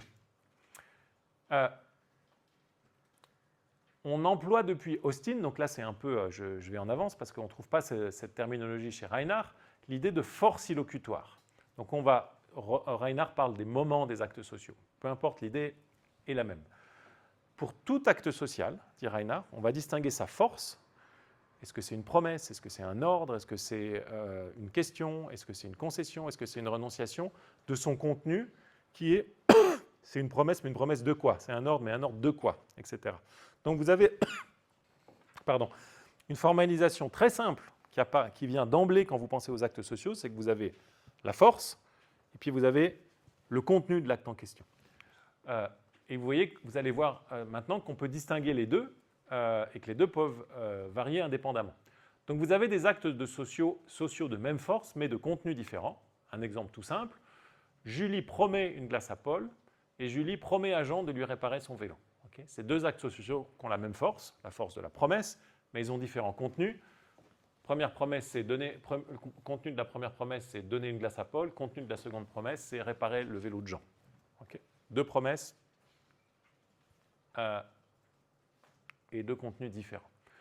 Donc la formalisation standard, je vous disais, c'est typiquement FP, où vous avez F qui est la force illocutoire et P qui est le contenu de la promesse. P, en gros, c'est ce qu'on a vu quand on s'est intéressé à la sémantique. On considère en général que le contenu des actes sociaux est largement déterminé par des considérations sémantiques. Mais la force illocutoire, ça, c'est propre à ce qui est pragmatique. Donc là, on a deux actes sociaux de même force qui ont des contenus différents, mais on a aussi des actes sociaux qui ont des mêmes contenus et des forces différentes. Par exemple, Jean demande à Paul d'inviter Julie, Paul promet à Jean d'inviter Julie. Ici, on a une demande dont le contenu est « inviter Julie ». Ici, on a une promesse dont le contenu est « inviter Julie ». D'accord ? Donc, dans ces cas-là, vous avez deux forces illocutoires différentes. Donc, on va prendre F pour la demande, G pour la promesse, mais vous avez à chaque fois le même contenu, P. Hein. Ici, le contenu a varié, PQ, mais on avait la même force. Ici, la force a varié, mais on a gardé le même contenu. Donc, cette distinction entre, je répète, mais c'est très important, vous allez voir que cette distinction va avoir une longue influence dans toute la pragmatique des actes de langage. L'idée, c'est que pour tout acte de langage, on peut distinguer son contenu de la force qui est appliquée à ce contenu. J'ai fait une injustice, je me rends compte, en attribuant cette distinction à Reinhardt, parce qu'avant Reinhardt 1913, vous avez déjà cette distinction presque explicitement chez Frege, dont on a parlé. Frege dit quelque chose de très similaire sur l'assertion. Il dit qu'il ne faut pas confondre l'assertion avec le contenu de l'assertion. Donc si vous avez quelque chose comme « il pleut » et « asserter qu'il pleut », c'est deux choses différentes. « Il pleut », vous pouvez l'asserter. Vous pouvez juste considérer la pensée, dit Frege. Supposer qu'il pleuve, vous pouvez le supposer, vous pouvez le considérer. Vous pouvez promettre qu'il pleuve. Alors ça, c'est une drôle de promesse. Peut-être si vous êtes Dieu ou si vous tenez les ficelles de la météo, vous pouvez promettre qu'il va pleuvoir. Vous pouvez regretter qu'il pleuve. Il y a tout un tas de choses que vous pouvez faire avec ce contenu propositionnel-là. Mais cette distinction qui peut paraître anodine et évidente, une fois que vous avez distingué les contenus des forces illocutoires, c'est une distinction qui est extrêmement féconde et qui va permettre de faire de grands progrès dans la théorisation des actes de langage. Et cette distinction-là nous permet notamment de revenir enfin à votre question, Léonie, qui était restée en suspens. Donc j'ai essayé de clarifier ça dans cette diapo-là. Vous avez, maintenant qu'on a compris ce que c'était que les actes sociaux, vous avez au moins 3 endroits pour autrui, dans lesquels autrui peuvent figurer dans les actes sociaux. Donc tous les actes sociaux que je fais nécessitent que quelqu'un m'entende. Donc ça, c'est la place nécessaire d'autrui dans tous les actes sociaux. Okay. Modulo la question de Maya tout à l'heure de savoir si vous pouvez faire des promesses à vous-même tout seul dans votre salle de bain. On accepte que non, par hypothèse, mais c'est un débat un peu transversal à celui qui nous intéresse ici. Dès que vous faites un acte social, il y a forcément autrui qui est là pour l'entendre et le comprendre. Ça, c'est la première place pour autrui dans vos actes sociaux. La deuxième place pour autrui dans vos actes sociaux est que autrui peut être présent dans la force illocutoire de vos actes sociaux. Vous pouvez promettre que P agile. Okay, vous voyez que le agile, ici, il n'est pas dans le contenu. Hein, il est dans la force. C'est une promesse agile que P. Okay, vous n'êtes pas obligé de dire agile à la fin. J'ai promis à Gilles de lui donner un bonbon. Promis à Gilles, c'est ça la force illocutoire, ici. Hein, c'est une force dans la force illocutoire elle-même, il y a l'adresse à quelqu'un. Donc ça, c'est la deuxième place, le deuxième endroit où autrui peut figurer au sein des actes sociaux. Et puis il y a un troisième endroit où autrui peut figurer dans les actes sociaux, c'est qu'il peut figurer dans le contenu des actes sociaux. Dans P, ici. Et c'est très important de distinguer ces deux derniers points. Les actes sociaux, en général, ils nécessitent autrui, mais ils n'impliquent pas forcément autrui, ni dans leur force, ni dans leur contenu. On l'a vu avec la renonciation. Si Gilles renonce au droit qu'il a suite à ma promesse, alors je ne suis ni dans la force. Ah non, ouais, c'était ça votre question, Léonie. Peut-être je suis dans le contenu, mais je ne suis pas dans sa force illocutoire. Pardon, je suis confus, ça devrait vous éclairer. Il ne faut pas en particulier confondre le destinataire d'une promesse avec le bénéficiaire d'une promesse. Je peux promettre à Gilles de donner un bonbon à Justine. Okay. Donc, le destinataire de ma promesse, si je fais ça, c'est Gilles. Donc, ma force illocutoire, Gilles est impliqué dans ma promesse, dans la force de ma promesse. Qui est le bénéficiaire de ma promesse? Ce n'est pas Gilles qui va avoir un bonbon dans l'histoire, c'est Justine à l'arrivée. D'accord ? Vous voyez que donc Gilles, il n'est pas présent dans le contenu de ma promesse. Et les deux peuvent être dissociés. En général, quand vous promettez quelque chose à quelqu'un, la personne à qui vous promettez, elle est à la fois dans la force illocutoire de votre promesse et dans le contenu de votre promesse. En général, je promets à Gilles, première occurrence de Gilles, de donner un bonbon à Gilles. Mais ce n'est pas nécessaire. Je peux promettre à Gilles de donner un bonbon à Justine. D'accord ? Autrement dit, je répète, dans les actes sociaux, vous avez 3 places possibles pour autrui. Tous les actes sociaux nécessitent d'être entendus par autrui. Ensuite, autrui peut être présent dans la structure même de la force illocutoire, promettre à quelqu'un, versus discourir, pour reprendre l'exemple de Gilles, déclarer, renoncer, qui ne sont pas des actes des forces illocutoires qui impliquent essentiellement quelqu'un. Ils doivent être entendus, mais elles ne sont pas adressées à quelqu'un. Et enfin, autrui peut être présent dans le contenu des actes illocutoires. Je peux promettre à quelqu'un de faire quelque chose à quelqu'un d'autre. Et vous avez des promesses qui sont... vous avez des actes sociaux qui n'ont personne dans leur contenu. Promettre, ça ne marche pas parce qu'en général, on promet toujours un comportement futur. Je vais y revenir de soi-même. Mais je peux, si vous prenez la question, je peux demander combien il y a de tables dans cette pièce. D'accord ? Là, c'est une question qui est pas, elle vous est adressée. Donc la force illocutoire de la question, c'est une question que je vous pose. Mais dans le contenu de ma question, il n'y a pas du tout d'autres personnes. Est-ce que ça va, ça ? Est-ce que ça a répondu à votre question, Léonie, ou pas du tout ? Ou je vous ai perdu ? Moi, ça reste, si on remonte à la promesse de quelqu'un, ouais. la personne, enfin, si on imagine que c'est un associé, donc la personne elle l'entend, Ouais. Ça modifie ses droits, Ouais. ça reste le destinataire parce que si on dit je remonte à la promesse de Gilles ou de Justine, Gilles en a vraiment... l'action n'aura pas lieu, vu que Gilles ne sait pas qu'elle va renoncer à la promesse. Ouais. Et du coup, pour moi, c'est comme si Gilles était dans le contenu de... Comme si on mariait quelqu'un, là, on renonce à la promesse de Gilles. Oui, donc c'est précisément ce que je voulais vous répondre. Alors, pardon si je n'ai pas été clair. C'est que dans cet exemple-là, il y a bien... Donc, vous renoncez à la promesse. Attendez, on va remettre l'exemple en place. Je promets à Gilles un bonbon.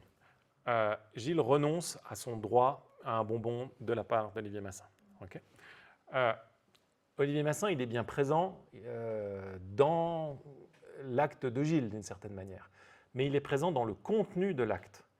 Il n'est pas présent dans la force illocutoire de l'acte. C'est ça que j'essayais de vous répondre. Donc la renonciation, ce n'est pas qu'il renonce à Olivier Massin. Il renonce tout court.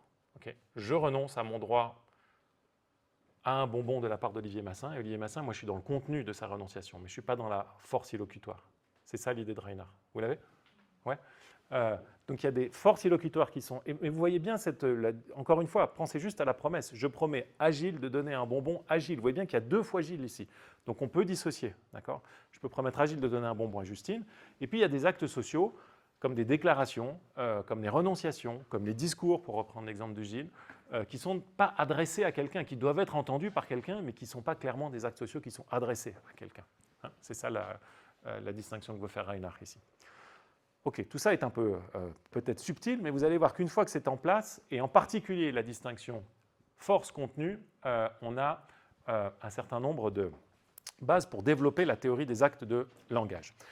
Le premier pas que fait Reinhardt pour développer cette théorie, c'est de dire, eh bien, une fois qu'on a distingué ces actes de langage, ces différents aspects des actes de langage, on va pouvoir voir que certains actes de langage imposent une restriction à leur contenu. Donc on sait maintenant ce que c'est que le contenu d'un acte de langage, ce que je promets, ce que j'ordonne, ce que j'asserte, ce que je demande, etc.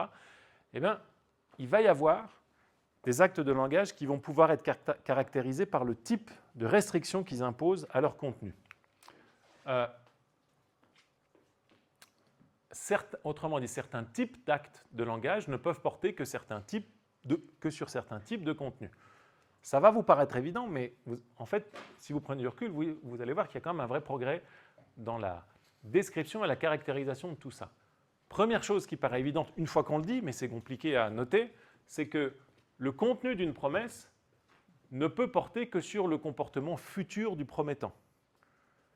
Si je promets quelque chose à quelqu'un, ma promesse ne porte que sur quelque chose qui relève de mon comportement. Je ne peux pas vous promettre que la lune sera jaune demain, par exemple. C'est pas, parce que ce n'est pas quelque chose qui relève de mon comportement ou de quelque chose qui est en mon pouvoir. D'accord ? Et vous avez ça sur beaucoup de choses. Le contenu d'un ordre ne peut porter que sur le comportement futur de celui à qui il est adressé. Okay ? Je ne peux pas ordonner à Gilles que la lune soit carrée. Ça ne marche pas. C'est un ordre qui est mal formé. D'accord ? Il faut que, pour celui qui donne l'ordre, au moins celui qui donne l'ordre pense que la personne à qui il donne l'ordre puisse agir sur la chose en question. Autre exemple que je vous ai donné tout à l'heure, vous ne pouvez pas renoncer à vos obligations, mais vous pouvez renoncer à vos prétentions, à vos droits à. D'accord ? J'arrive tout de suite. Je ne peux pas renoncer à mes obligations morales, je ne peux pas renoncer à mes obligations légales, mais par contre, mes droits à des bonbons, ça, je peux y renoncer. D'accord ? Oui. Redites-moi votre prénom, pardon. Jean, excusez-moi, Jean. C'est par rapport au contenu d'une promesse. Ouais. Je ne sais pas si c'est une forme un peu bizarre, mais pour moi, on peut dire genre, je vous promets que ça, je ne l'ai pas fait, et ça porte du coup sur une action de moi passée, et du coup pas sur un comportement futur. Ouais.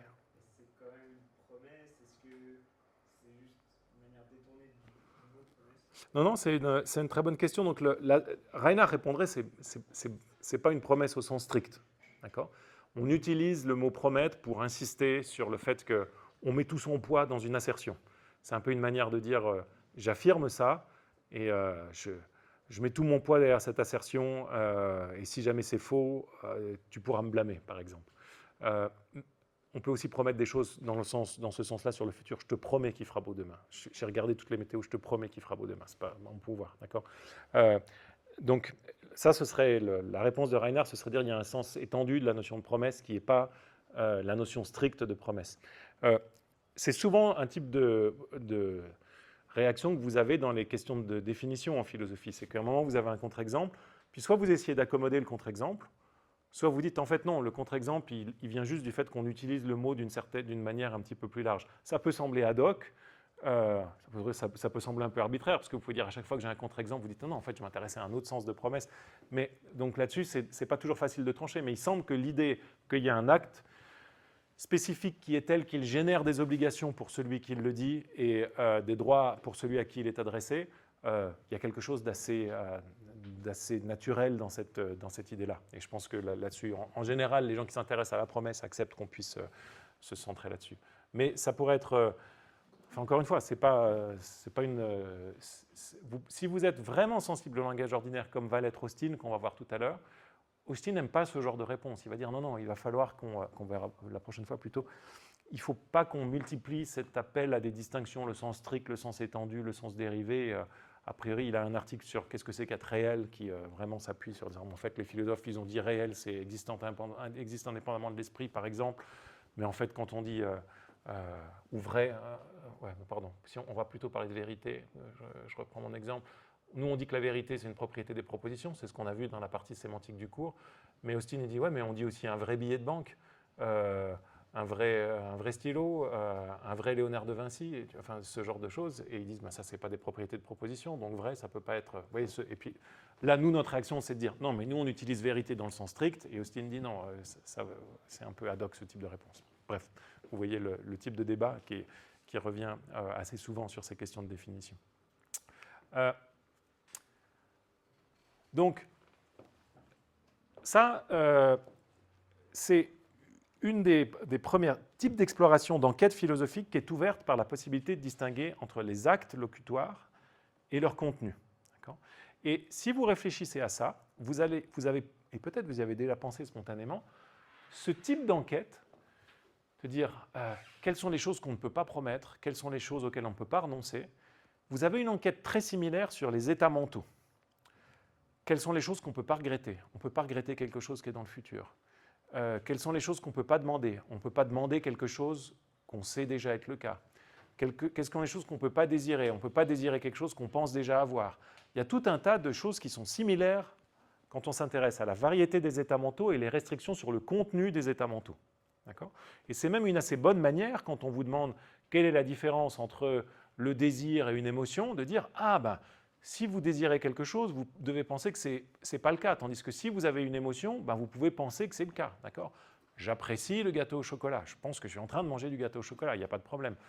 Je désire un gâteau au chocolat. Je me dis, mais tu as déjà un gâteau au chocolat. Ce n'est pas rationnel de désirer ce qu'on a déjà. Donc, ce type, on peut discuter tous ces exemples ici, hein, mais le type d'enquête qui est intéressante, c'est de dire qu'on s'intéresse à la variété des actes de langage à l'aide de la restriction que chacun de ces actes de langage apporte sur le contenu, et pareil pour les états mentaux. Vous verrez souvent apparaître en philosophie de l'esprit l'expression d'objet formel qui a été réintroduite en philosophie contemporaine par Anthony Kenny pour caractériser ce type de restriction.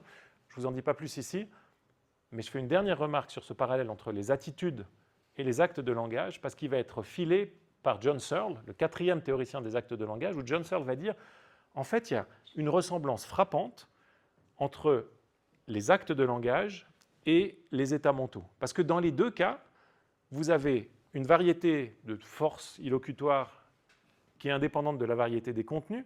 Donc de la même façon que vous pouvez demander si P, vouloir que P, demander si P, promettre que P, ordonner que P, à chaque fois différentes forces illocutoires pour un même contenu, vous pouvez désirer que P, voir que P, entendre que P, regretter que P.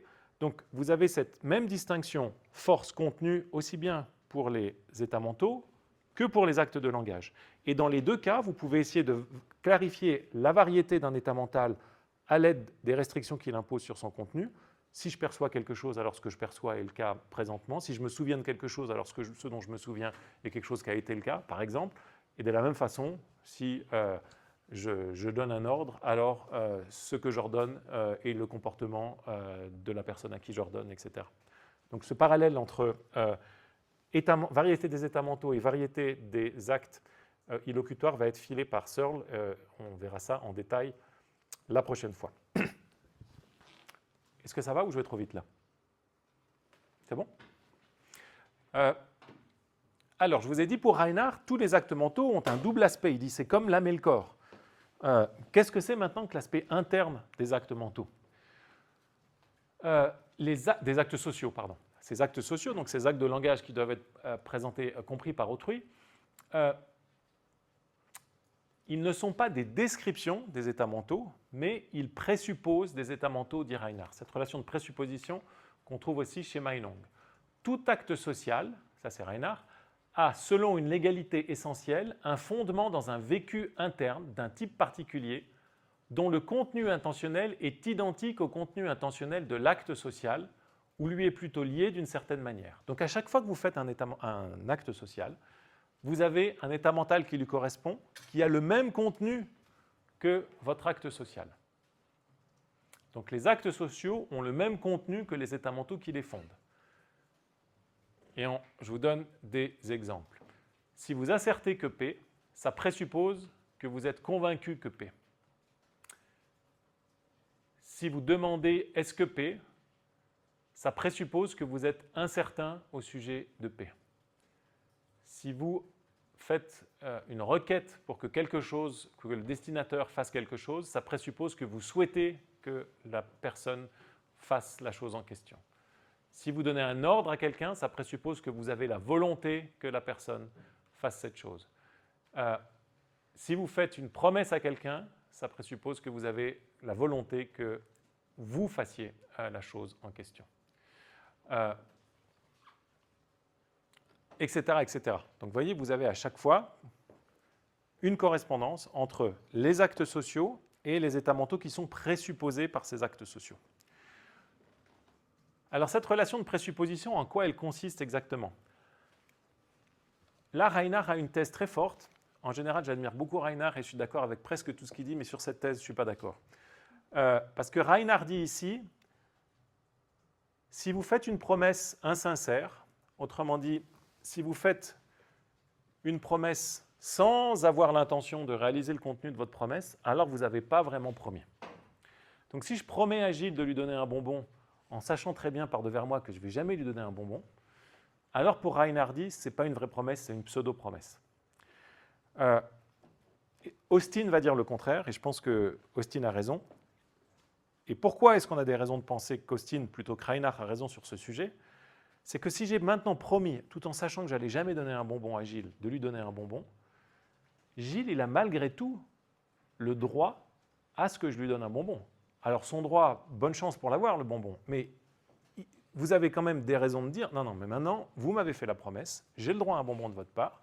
Si on est dans un contexte juridique, il va pouvoir s'appuyer sur l'arsenal juridique pour faire valoir ses droits. Donc, si cette promesse n'était pas une promesse, d'où serait né le droit de Gilles, d'accord? Ce n'est pas une bonne excuse pour moi si Gilles vient et me dit et il est où mon bonbon maintenant? Je dis ben non, en fait, j'avais croisé les droits, Gilles, quand j'ai fait la promesse. Ce n'était pas une promesse. D'accord? Ça ne marche pas, ça. C'était quand même une promesse. Hein? Donc, même si ma promesse était insincère, et c'est exactement ce que va dire Austin, on le verra la prochaine fois, j'ai fait une promesse. Donc, présupposer les actes quand Reinhard dit que les actes sociaux présupposent des actes mentaux, cette présupposition ne doit pas être comprise comme une relation absolument nécessaire. De la même façon, vous ne pouvez pas dire que quand vous assertez que P, vous êtes toujours convaincu que P. Sinon, vous ne pourriez jamais mentir. Il y a plein de fois où on asserte quelque chose qu'on ne croit pas. C'est sans doute, c'est une des théories principales du mensonge, une des conditions nécessaires et ou suffisantes pour le mensonge. Dire des choses qu'on ne croit pas, etc. Alors, comment est-ce qu'on comprend cette relation de présupposition si on ne suit pas Reinhard et si on pense qu'on peut promettre de façon insincère, si on peut asserter de façon insincère, si on peut donner des ordres sans vouloir que la personne fasse la chose en question, etc. Eh bien, vous avez la réponse. Vous avez la réponse au tout début de cette séance. Vous vous souvenez qu'on a distingué entre décrire des actes mentaux et exprimer des états mentaux. Décrire des états mentaux et exprimer des états mentaux. Une réponse facile que Reinhard adopte aussi, il ne dit pas simplement présupposer, mais il dit aussi exprimer, c'est de dire tous nos actes sociaux expriment des états mentaux. Donc si vous promettez quelque chose, vous exprimez votre intention de faire la chose en question. Mais ce n'est pas que l'acte mental, c'est pas que l'acte social présuppose cette intention. Vous pouvez très bien promettre sans avoir l'intention de faire ce que vous avez, vous pouvez très bien promettre sans avoir l'intention de faire ce que vous allez promettre, mais à chaque fois que vous promettez, vous exprimez cette intention, même si c'est une expression mensongère. D'accord ? Si je promets à Gilles un bonbon, j'exprime mon intention de lui donner un bonbon, même si cette intention, je ne l'ai pas. D'accord ? Je lui donne à penser par ma promesse que j'ai cette intention. C'est ça qui est insincère dans ma promesse. Donc Reinhard dit les actes sociaux ont une face interne et une face externe. Je termine là-dessus. Il ne faut pas confondre le fait qu'un acte social exprime, volontairement ou non, une émotion et un sentiment, avec le fait que les actes sociaux consistent dans la description de ces états internes. Je termine sur ce point qui est très important et qui est un point essentiel pour Reinhard, sur lequel on reprendra la prochaine fois. Vous avez toute une classe de théorie de la promesse qui disent qu'est-ce que c'est que promettre? C'est décrire ses intentions. Qu'est-ce que c'est que promettre à Gilles un bonbon? C'est de lui dire « Gilles, j'ai l'intention de vous donner un bonbon ». Et Reinhardt s'oppose fermement à ça. Une promesse, ce n'est pas d'écrire une intention. Une description, c'est un autre type d'acte de langage qui n'implique pas d'obligation. D'accord ? Si ma promesse était simplement la description de mon intention, je pourrais dire à Gilles, bah oui, au moment où je vous ai dit, où je vous ai décrit mon intention de vous donner un bonbon, bah, je l'avais, mais je n'ai plus mon intention maintenant, Gilles, désolé. Et vous ne pourriez pas, Gilles, vous dire, mais je l'attends toujours, mon bonbon. D'accord ? Donc, les promesses ne sont pas des descriptions d'intention, et plus généralement, les actes sociaux, en tout cas tous les actes sociaux, ne sont pas juste des descriptions d'états internes, mais ils expriment des états internes. Bien, on s'arrête là-dessus, et la mauvaise nouvelle, c'est que j'ai en fait aucun bonbon pour vous, Gilles, mais je tâcherai de me tenir à mon obligation la prochaine fois. Merci pour votre attention, et bonne semaine à vous tous.